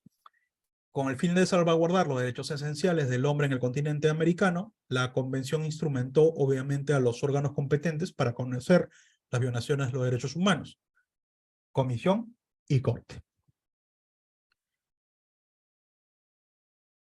El 22 de mayo del 79, los estados parte de la convención eligieron en el 7º periodo extraordinario de sesiones de la Asamblea General de la OEA a los juristas que fueron los primeros miembros de la Corte.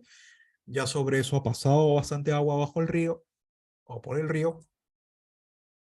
Y actualmente hay una composición de la Corte que vamos a verla en unos momentos. Hay que señalar nuevamente, y ya lo saben por la introducción que les he dado, que la Corte Interamericana es uno de los 3 tribunales regionales de protección de los derechos humanos, junto con el Tribunal Europeo y con la Corte Africana de Derechos Humanos, ¿no? Es una institución judicial autónoma cuyo objeto es aplicar e interpretar la Convención Americana. Y como tal, interpreta la Convención Americana y por su función jurisdiccional determina responsabilidad internacional de los estados por violación de derechos humanos. A diferencia de la Corte Internacional de Justicia, que es netamente de derecho público. En consecuencia, derecho internacional público. En consecuencia, la Corte Internacional de Justicia determina responsabilidad por violaciones a tratados de carácter internacional público. Lo que es, ya sabemos, la organización, procedimiento, funciones de la Corte se encuentran regulados obviamente en la Convención Americana, ¿no? Y la Corte cuenta con un estatuto propio aprobado en el marco de la Asamblea General de la OEA y un reglamento expedido, ¿no? A efectos de que todos los justiciables, cuando un caso pasa de la comisión a la Corte, puedan saber cuál es el debido procedimiento. Vamos a evaluar seguidamente lo que son las funciones y composición de la Corte Interamericana. Por cuestiones de tiempo, les invito a entrar más tarde o mañana en el rato que estimen pertinente a los videos que les estoy dejando para complementar la información que les vengo brindando. ¿Cuáles son las funciones de la Corte? Hablamos que la principal es la función contenciosa.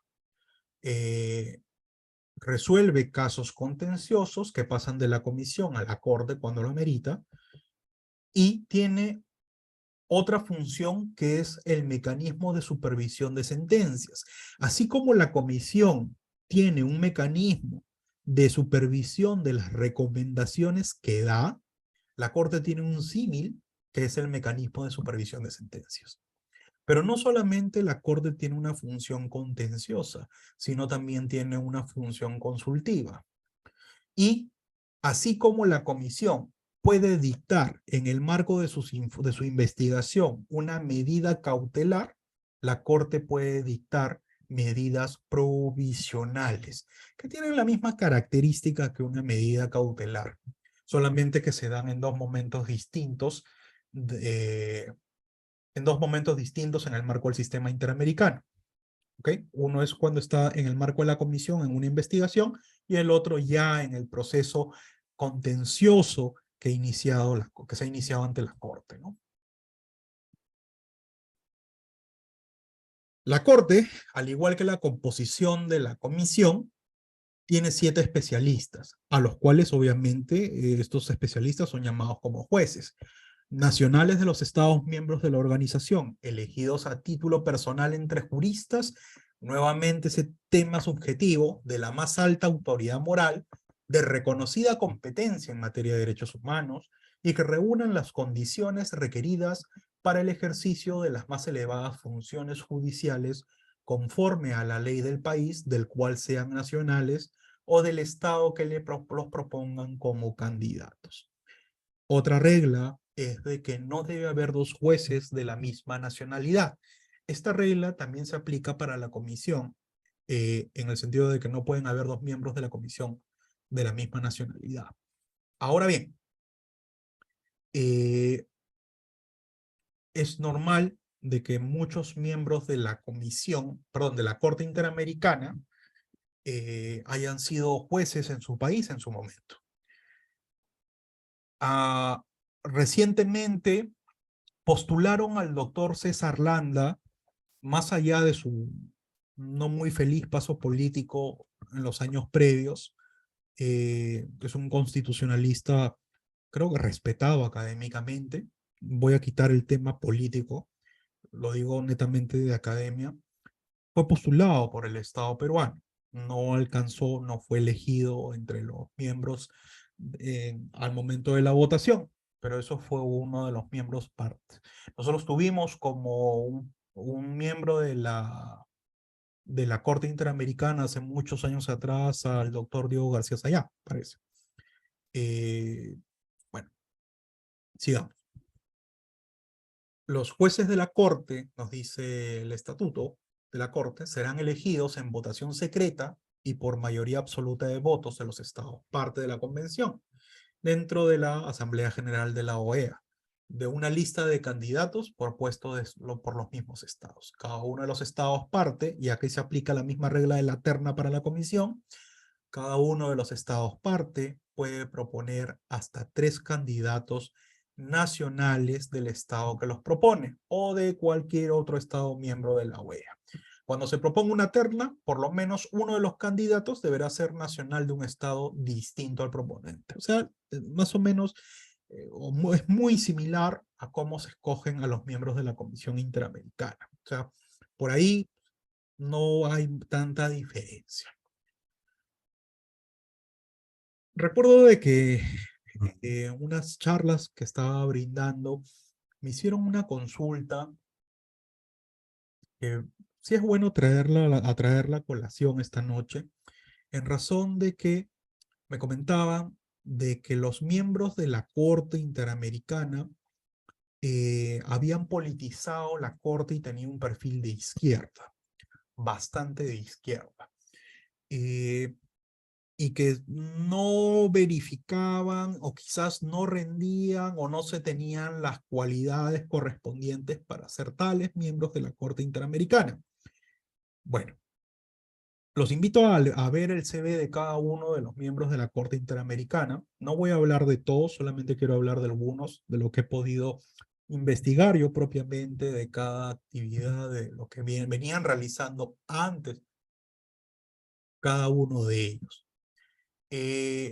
Actualmente, el profesor Ricardo César Pérez Manrique, que es el presidente de la Corte y proviene de Uruguay, es un docente de muchos años en la academia.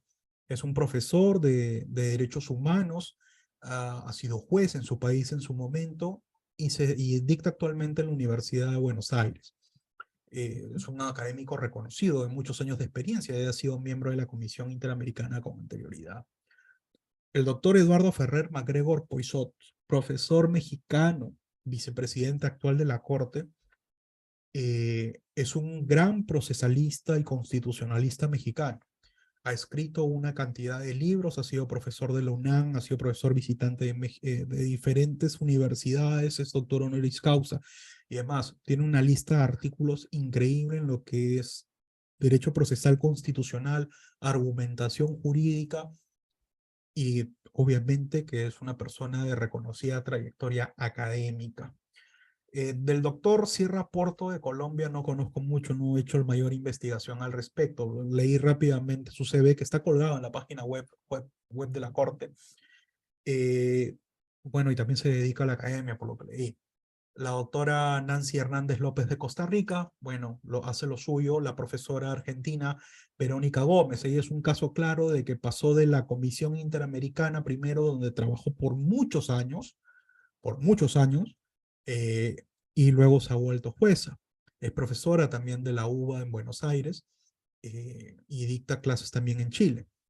Bueno, tenemos a la doctora Pérez Goldberg, no conozco mucho de su trayectoria de ello, y Rodrigo Budrovich de Brasil, ¿no?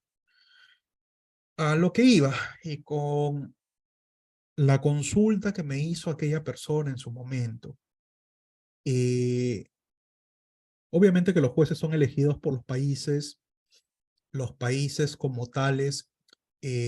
Los gobiernos de los países pueden ser de derecha, de izquierda, liberales o no liberales, o conservadores y demás. Últimamente ha habido una corriente dura de izquierda en toda la región. Yo no digo con esto si es bueno o mal, simplemente digo algo que es fáctico y se puede constatar. En consecuencia, al momento de elegir miembros, si bien esos miembros tienen que ser objetivos al momento de elaborar sus informes, ya sean miembros de la comisión o al momento de redactar la sentencia, tienen que ser objetivos. No digo que pase, pero puede suceder de que como finalmente eh, esta corte tiene netamente, bueno, no netamente, pero tiene un perfil, digámoslo así, político de trasfondo, porque obviamente las ternas son presentadas en base a un debate que hay a la interna en cada estado, dependiendo del quién es el miembro al cual se puede postular o no, va a haber una dependencia política. Y si el gobierno puede ser de izquierda o de derecha, las tendencias al momento de promover algún tipo de derecho o no que se quiera realizar va a estar en esos vaivenes. Eso pasa, eso sucede, ¿ok? Eh, Tiene que ser más objetivo, sí. Eh, Hay sentencias que tienen hasta cierto punto una característica política. Si hacemos un símil a nivel interno, los jueces tienen que ser bastante objetivos en sus sentencias, pero eso no quiere decir de que no suceda. Hay casos en los cuales sucede, y en la Corte Interamericana ha sucedido en su momento, ¿no? Y un caso específico, quizás se pregunten ustedes, ¿y cuál es el caso específico, no? Bueno, han habido casos en los cuales la Corte Interamericana, basándose en instrumentos de derecho internacional humanitario, ha determinado responsabilidad internacional de los estados, especialmente de Colombia, rompiendo lo que es jurisprudencia propia de la Corte de muchos años. Y eso, sentencia, a mi parecer, a mi humilde parecer, tiene un carácter político. Les voy a compartir la sentencia dentro del grupo de materiales, como algo adicional, es un extra. A mi parecer, es carácter netamente político.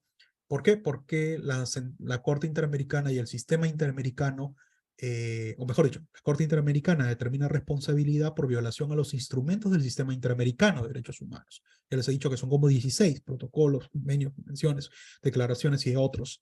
¿Ok? En base a eso determina responsabilidad, pero en esa sentencia en lo particular me parece que se excedió. Fue más allá de sus funciones. Ah, pero bueno, eso es un comentario que les dejo para reflexionar. Quizás pueden estar con justa razón en totalmente desacuerdo conmigo y lo respeto totalmente, ¿no? Simplemente es una crítica académica al respecto. Bueno, hablemos de los procesos ante la Corte Interamericana de Derechos Humanos y medidas provisionales.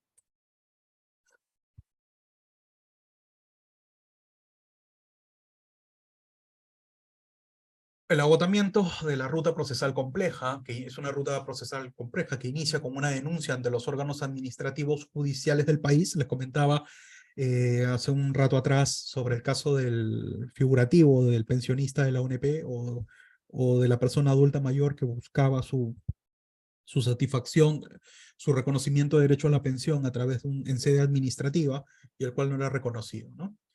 esta denuncia ante los órganos administrativos y judiciales del país supone un proceso que incluye la interposición de recursos de apelación hasta llegar al último caso procesal, que podría ser el recurso de casación, o en otros casos la resolución de un recurso de amparo o de tutela ante la justicia constitucional. Paréntesis aquí, les comentaba en el caso de la ONP de que el pensionista agotó en sede administrativa, pudo haber presentado un recurso de reconsideración en sede administrativa o de apelación en sede administrativa, pero igual le denegaron la pensión. Y ahí se le podían abrir dos caminos: irse al contencioso administrativo para encontrar su derecho a pensión, o quizás irse a un amparo. Y quizás si se fue por el contencioso administrativo, llegó hasta la casación correspondiente y no encontró nada. Quizás presentó un recurso de agravio constitucional y no le dieron la razón. O se fue por el amparo, el juez constitucional determinó de que no había violación de amparo. A lo que vamos es de que agotar sede administrativa, agotar sede jurisdiccional en el país, no solamente en el Perú, en muchos países, la justicia es lenta. Ustedes lo conocen, yo creo que son todos abogados, han litigado alguna vez, en consecuencia es lenta, demora bastante. Y un derecho a la pensión reconocido por el Estado tiene que ser rápido, en razón de que estamos hablando de personas adultos mayores, o sea, que es un grupo específico de población vulnerable. En consecuencia, necesitan ellos que se les garantice su derecho a la salud, de acceso a la salud. ¿A través de qué? Reconocida la pensión, obviamente se les va a activar su seguro social. Pero todo eso de cierta forma se desconoce o demora en otorgarse. Y con ellos se están violando derechos humanos, obviamente, de esa persona adulta mayor, que ya he dicho de que es uno de los grupos vulnerables. Es más, alguna de las convenciones del sistema interamericano es sobre personas adultas mayores. Bueno, regresando al punto, si aún así, o sea, agotada la sede jurisdiccional, la sede interna, no obtiene una sentencia favorable a la víctima en la justicia interna, se abre la opción siempre de carácter subsidiario de plantear el caso ante el sistema interamericano, iniciando con una petición ante la Comisión Interamericana y de determinar luego de la investigación ese tema, puede llegar ante la Corte Interamericana de Derechos Humanos. Pero en ese interín, señores, han podido pasar en sede interna, tanto sumando el tiempo que demoró en sede administrativa más sede judicial, tranquilamente han podido pasar, llegando hasta casación, unos 5, 6 años. O sea, y en la vida de una persona adulta mayor, una persona que tiene más de 60 años, que tiene 65 años y es varón para llegar a solicitar una pensión, ya tiene 70 y aún así tiene que irse a la Comisión Interamericana y a la Corte Interamericana a buscar justicia. Eso es un caso, obviamente, que pongo simplemente para figurar el tiempo que pasa y la importancia de esos años en la vida de una persona adulta mayor. No es lo que pasa usualmente, ¿ok? Ojo con eso, no es una crítica a la ONP, para nada, pero, o sea, si nos ponemos un caso figurativo, creo que es el que mejor representa al tiempo que uno puede demorar en esos temas de litigación, tanto en sede nacional como en sede del sistema interamericano. Entonces, ¿qué sucede? La Corte, en el marco de sus funciones, puede emitir una medida provisional basada en el fundamento del respeto a los derechos humanos en América Latina, en el caso del pensionista, y otorgarle su pensión hasta que determine si verdaderamente corresponde. Y en el marco de la sentencia podrá decir de que quizás sí se violó los derechos humanos del señor pensionista y todo lo demás corre a foja nula, todo lo demás es nulo, anulando sentencia de primera instancia y demás o segunda instancia. Estas medidas ya hemos señalado, similar al caso de la comisión, de que realizan cuando hay extrema gravedad y urgencia o cuando se haga necesario evitar daños irreparables a las personas. En muchas ocasiones estas medidas provisionales pueden salvar la vida de una persona. Les conté el caso del reo con sentencia de muerte. o de un colectivo al cual se le están amenazando la garantía de los derechos humanos. Derechos colectivos, podemos imaginar de casos que son medioambientales, ¿no?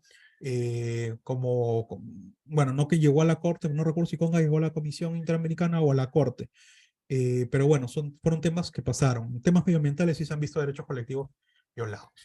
Las medidas provisionales tienen origen convencional en el artículo 63.2 y que establecen sus casos de extrema gravedad y urgencia cuando se haga necesario evitar daños irreparables a la persona. La Corte, en los asuntos que esté conociendo, podrá tomar las medidas provisionales que considere pertinentes. Y así como les dije de que la comisión podía establecer cumplimiento de sentencias, supervisión de cumplimiento, perdón, la comisión podía establecer cumplimiento de las recomendaciones que establecía en sus informes. Obviamente, la Corte Interamericana de Derechos Humanos también realiza audiencias de supervisión de cumplimiento de sentencias, es decir, la función jurisdiccional de la Corte no se agota con el hecho de haber determinado la responsabilidad internacional del Estado por violaciones a derechos humanos de un país determinado, y no se agota por el hecho de haber dado la reparación correspondiente, sino que con el pasar del tiempo, la Corte, a pedido de parte o de oficio, puede verificar y solicitar información al Estado sancionado sobre cómo va el cumplimiento de las reparaciones u otros que ha mandado. Y para ello se realizan estas audiencias de supervisión de sentencias o de ejecución de sentencias. Recordemos de que actualmente el Estado peruano, para no irnos tan lejos, participa de estas audiencias de supervisión de cómo va la ejecución de las sentencias. Es decir, recordemos que el Estado peruano ha sido sancionado por diferentes casos, lastimosamente. El Estado peruano es uno de los que más incurre en responsabilidad internacional de los estados, casos como la Cantuta y otros más, pese a que las sentencias se dieron a principios de la década del 2000, ¿ok? Hasta ahora siguen abiertos los casos con respecto a los temas de supervisión de ejecución de sentencia o de cumplimiento de sentencias, ¿ok? Hay que tener en cuenta ello. Recordemos de que un ejemplo fue el caso de que cuando se le dio, PPK le da el indulto a Fujimori, inmediatamente los deudos del caso La Cantuta solicitan que la Corte Interamericana intervenga al respecto, y la Corte recibe el pedido, hace una audiencia en Costa Rica, obviamente, donde se evaluó el caso del indulto a Fujimori. Y allí estaban tanto representantes del Estado peruano, del Ministerio, estaba el Procurador Supranacional, estaban los abogados de los deudos, estaba la ONG que había llevado el caso, sus abogados, y fueron algunos deudos también al respecto, ¿no? Ese caso está en YouTube, si lo pueden visualizar o se acuerdan si lo llegaron a ver, ¿no? En consecuencia, justamente estas audiencias de supervisión de cumplimiento de sentencias son importantes eh, para el trabajo de la Corte Interamericana, porque recordemos de que su trabajo en buena cuenta es proteger a las víctimas de violaciones a sus derechos consagrados en nuestra Convención Americana sobre Derechos Humanos.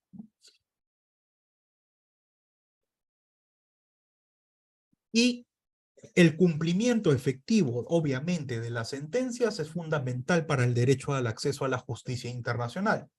Cuando, obviamente, el Estado sancionado no cumple con las sentencias de la Corte o no ejecuta en el ámbito interno las reparaciones dispuestas por esta, se está negando a las víctimas de violaciones de derechos humanos ese derecho.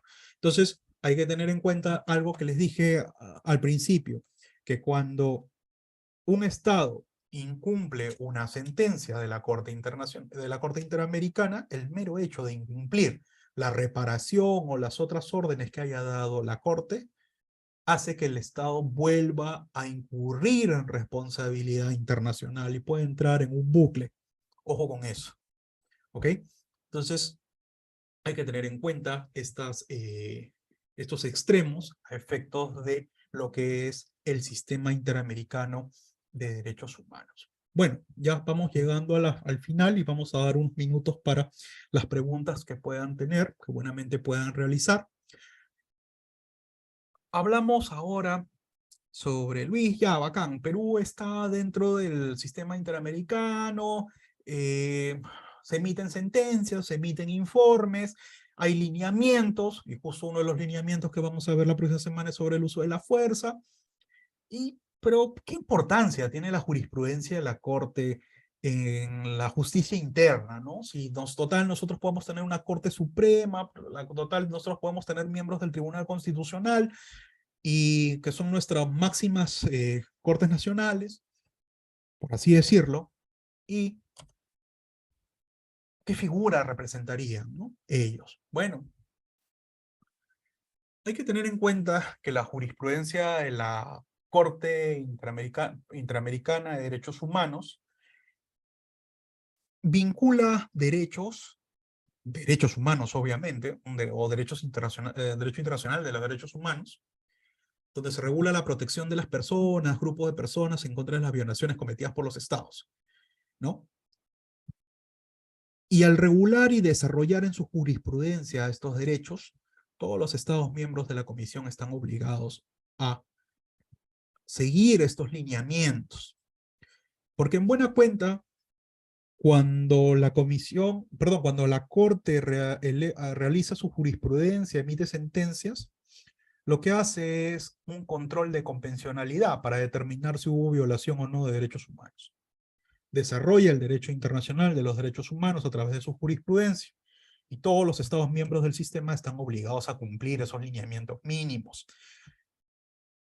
Por tanto, los jueces y obviamente también los miembros del Tribunal Constitucional de los países están obligados a realizar no solamente un control de constitucionalidad de las leyes, normas y demás, a efectos de determinar los casos que les llegan al momento de dictar sentencia, sino que también están obligados a realizar un control de convencionalidad, es decir, que no se haya ido más allá de lo que la Corte ha señalado, perdón, mejor dicho, los instrumentos internacionales han señalado, y lo que la Corte Interamericana considera respecto a un determinado derecho. Consecuencia, siempre debe de haber ese control de convencionalidad. El juez, no importa la materia, si está evaluando un derecho humano de trasfondo, ya sea de primera o segunda generación, tiene que realizar esa doble evaluación constitucional, constitucional y convencional. Y aquí vamos a hablar algo bastante interesante de los estándares, ya como una introducción previa a lo que se viene el próximo lunes, que son un estándar interamericano sobre derechos humanos. Bueno, los estándares del Sistema Interamericano de Derechos Humanos sirven de guía para los Estados miembros de la OEA sobre cómo cumplir con diversas obligaciones relacionadas a los derechos humanos. En este caso, evaluaremos la próxima semana el uso de la fuerza en el marco del Sistema Interamericano. O, en otras palabras, el uso de la fuerza y los derechos humanos. Funciona como un recurso e instrumento importante para el monitoreo de las organizaciones de la sociedad civil, agencias internacionales y sector académico. ¿Por qué? Porque nos dan un piso, una base, un estándar mínimo sobre cómo deben realizarse ciertas actuaciones. Y lo traigo todo al ejemplo del uso de la fuerza, netamente. Este instrumento se creó a tono con el objetivo prioritario de la Comisión de apoyar a los Estados miembros de la OEA en el cumplimiento de sus obligaciones de derechos humanos. Entonces, cuando hablamos netamente de estándares interamericanos o de estándares mínimos de derechos humanos en el sistema interamericano, hablamos de que nos va a dar la pauta, la guía de cómo se debe realizar ciertas actividades, y eso es el punto básico en el cual tienen que partir los países. ¿Los países pueden tener un estándar superior? Sí, pueden tener un estándar superior, pero nunca por debajo de estos estándares interamericanos, que es el piso base en el cual se fundan las actividades que se realizan, especialmente en el uso de la fuerza. Entonces, bajo la perspectiva del derecho internacional, finalmente, para ver lo que es el impacto de la jurisprudencia en los tribunales nacionales, no cabe duda que las decisiones de los tribunales internacionales son consideradas de manera general como obligatorias. Esta incluso es una de las principales características que distingue a las decisiones tomadas por medios judiciales de las decisiones tomadas en el ámbito de otros medios de solución de controversias. Claro, hay arbitrajes internacionales, hay otra forma de llegar a justicia internacional, pero obviamente las sentencias de la de la Corte Interamericana son bastante importantes. ¿Y de dónde nace el tema de la obligatoriedad de adoptar las decisiones de la Corte Interamericana? Bueno, esto nace del artículo 68.1 de la Convención Americana sobre Derechos Humanos, que dispone que los estados parte en la convención se comprometen a cumplir, perdón, los estados parte de la comisión se comprometen a cumplir, ay, diablos, disculpen que se está desconfigurando mi computadora. Ya, los estados parte de la convención se comprometen a cumplir la decisión de la Corte en todo caso en que sean partes. De ahí nace esta función. Bueno, señores, como les dije, dejaba estos minutos para que puedan realizar algunas preguntas. Ya veo de que han escrito algunas. Franklin, ¿cuál es la sanción que se impone al Estado que incumpla una sentencia de la Corte Interamericana de Derechos Humanos? Nos pregunta su compañero Franklin. Al respecto, hay que tener en cuenta de que el derecho internacional público y el derecho... voy a dejar de compartir mi pantalla, si les parece, ¿no? Ok, el derecho internacional público y el derecho internacional de los derechos humanos ha desarrollado a lo largo del tiempo una serie de formas de reparaciones. Hay que tener en cuenta que una reparación es un concepto amplio y lo primero que se busca es la restitución en íntegro, ¿no? Es decir, regresar el estado de la violación del derecho humano al estado anterior de que sucedió. Pero muchas veces eso no puede darse. En consecuencia, lo siguiente que se busca es la reparación indemnizatoria, pagos de montos de dinero a la persona por parte del Estado infractor. Pero luego de ello, también hay otras modalidades que tienden a lo que es reparaciones de otro nivel o reparaciones de nivel extrapatrimonial. Y yo les comentaba al principio que la Corte Interamericana ha desarrollado bastante este aspecto desde puntos básicos del derecho internacional público al derecho internacional de los derechos humanos. Por ejemplo, el proyecto de artículo sobre responsabilidad internacional de los estados por hechos internacionalmente ilícitos, ojo, eso es proyecto, no es una convención, pero que data del año 2002, pero que de cierta forma la Corte Internacional de Justicia y demás utilizan ese proyecto porque simplemente recoge el derecho vivo internacional para determinar responsabilidad internacional de los estados y la Corte Interamericana también lo usa siendo un mero proyecto, pero es bastante interesante. Ha desarrollado específicamente lo que son las modalidades de reparación que existen. Ya les comenté una, la principal, restitución in integrum. No se puede indemnización, pero aparte de la indemnización, ha establecido y ha señalado otros tipos de formas de reparación, como son, y esto es clásico en el derecho internacional público, las medidas de reparación de daño extrapatrimonial. Ejemplo, disculpas públicas. Segundo, la Corte Interamericana ha desarrollado deber de justicia penal, es decir, de que las personas que desaparecieron a alguien, ejecutaron a alguien extrajudicialmente, sean sancionadas en el país. Eso es una medida de satisfacción personal. No en el sentido de satisfacción comúnmente entendido, sino que la satisfacción como tal es una forma de reparación del daño. ¿Ok? Y no es una reparación, digámoslo, monetaria, sino de otras actividades que tiene que realizar el Estado peruano sobre el particular. A efectos de, por ejemplo, en el caso de violaciones de derechos humanos, cometidas por el Estado, ¿no? Cuando hay terrorismo y terrorismo de Estado. La Corte ha señalado de que se puede establecer disculpas públicas por parte del Estado X a todos sus nacionales, ¿no? Porque obviamente infringió o incurrió en responsabilidad internacional del Estado. Nombre de calles, que se nombre a las calles a unos deudos porque ejecutados extrajudicialmente. Conmemoración de un día. La Corte ha sido bastante creativa en esos temas, ¿no? Ha señalado de que se establezca un día en el calendario donde se conmemore el hecho, una matanza determinada, o para que estos hechos siempre sean acordados por la memoria colectiva y no los olviden.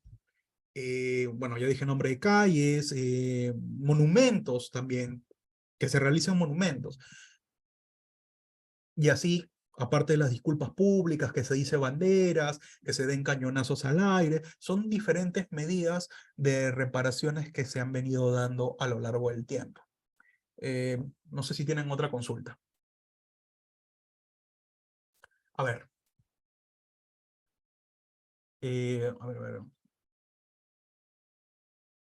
¿Qué tiempo demora la solución de una denuncia ante la Corte Interamericana de Derechos Humanos? A ver, recordemos de que las peticiones o denuncias se dan ante la comisión. Ojo con eso. La comisión tiene un tiempo de investigar, normalmente demora 1 o 2 años. Ojo con eso. ¿Por qué? Porque la comisión recibe la investigación. ¿Qué sucede? Realiza una evaluación previa de los requisitos de admisibilidad, emite su informe de admisibilidad, solicita información al Estado que está denunciado. El Estado denunciado tiene un plazo, pueden pedir una ampliación de plazo para presentar los medios probatorios correspondientes, los presentan y ahí tranquilamente ya se pasó 7, 8 meses, así, facilito. La comisión revisa y en base a la evaluación que realizan esos 7 expertos en derechos humanos, emiten un informe, ya sea archivando o recomendando que el caso pase a corte. Mientras el caso pasa a corte, imaginemos el caso, ¿no? Llega a pasar a corte, tranquilamente ahí podrían pasar 2 años, hasta 3, entonces emite una sentencia. O sea, no es tan rápida la justicia supranacional, ¿no? A ver, ¿cuál es la sanción que se impone al Estado que incumple una sentencia de la ya está respondido.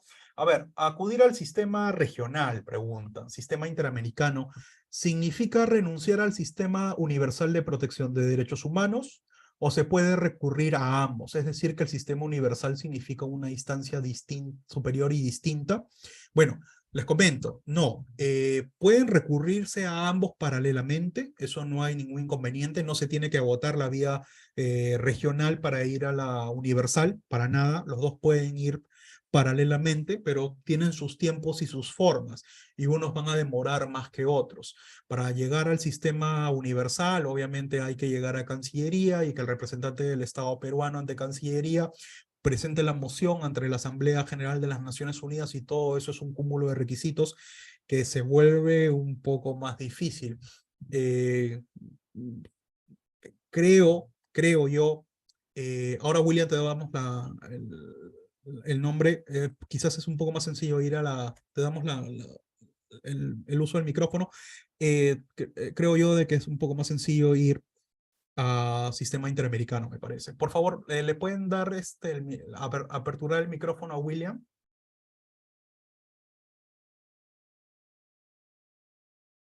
En todo caso, si William, ¿podrías dejar tu pregunta en el chat, por favor? Ya estamos en últimos minutos.